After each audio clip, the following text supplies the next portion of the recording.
Hi, how are you?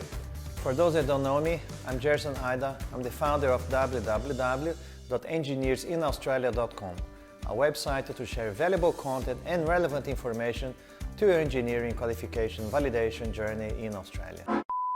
Well, now the top 7 mistakes for you to avoid when preparing the CDR. And this will save a lot of time and effort. First mistake, wait for the English test.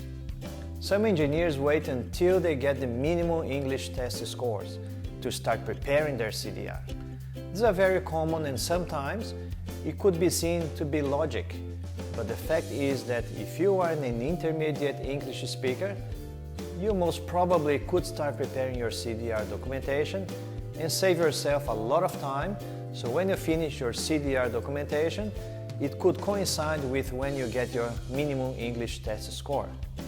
Another advantage is that while you are writing your reports, it's also another way of studying and improving your English. Mistake number 2, not reading the Migration Skills Assessment booklet. This is another common mistake that can cost you a lot of time. In the Engineers Australia booklet, there are a lot of information that many engineers ask in Facebook groups, for example, and the response is in the booklet.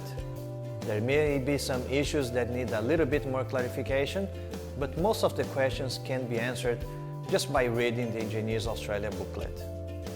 Mistake number 3, documents in English. There are some documents that you can request in English and save some money in translation.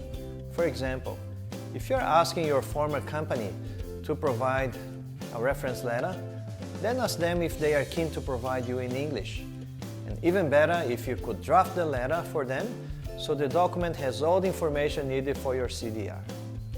Also, some translated documents don't have the required information about the certified translator, and they are registered ID, name, status, and contact details of the translator on the English language translation. Mistake number 4, about the International Engineering Alliance. Some applicants, they don't do their due diligence or homework in checking the relevant accord, Washington, Sydney, or Dublin, and ended up choosing the wrong pathway to validate their engineering qualification. You have to pay attention that just because your country is a signatory of the accord, it does not mean that you can use that particular pathway. You have to observe that the country needs to be part of the full signatory status. The title of your qualification needs to be the same as the title on the published list of accredited qualifications for the relevant signatory. And also accreditation applies for qualification completed in or after the year in which the relevant organization gained full signatory status to the accord. And provisional accreditation is not sufficient for assessment under the pathway. Mistake number 5, career episodes. This is where many engineers make mistakes, and examples are countless. They can be, for example, the career episode is not complex enough for the occupational category chosen. There is no engineering problems to be solved. The problems described, they are lower than the category chosen. The experiences are too much for the project management aspect, and Engineers Australia is assessing your engineering competencies. If you are writing too much of project management competencies, Engineers Australia may not approve your CDR, as you may fail to address the engineering competencies. But there are certain competencies out of the 16 required by Engineers Australia that you can use your project management skills and abilities in addressing those. Not following the career episode format, as described in the Engineers Australia booklet, could be another mistake during the career episode writing. Mistake number 6, plagiarism. This is a very important point to talk about. Some applicants feel tempted to hire companies to write and prepare the CDR on their behalf, especially when those companies, they promise a plagiarism-free report.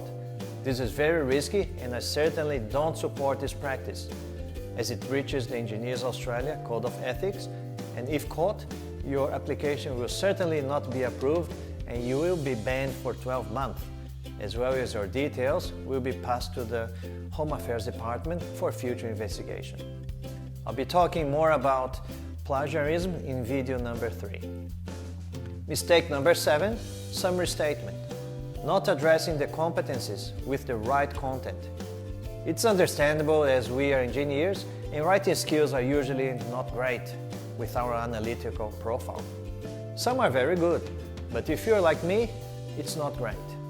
I managed to improve my writing skills and understand about competencies after I completed a Certificate 4 in Training and Assessment, so I learned how to address competencies. So the above mistakes can consume a lot of energy, time and money, so keep an eye on those and try avoiding making them.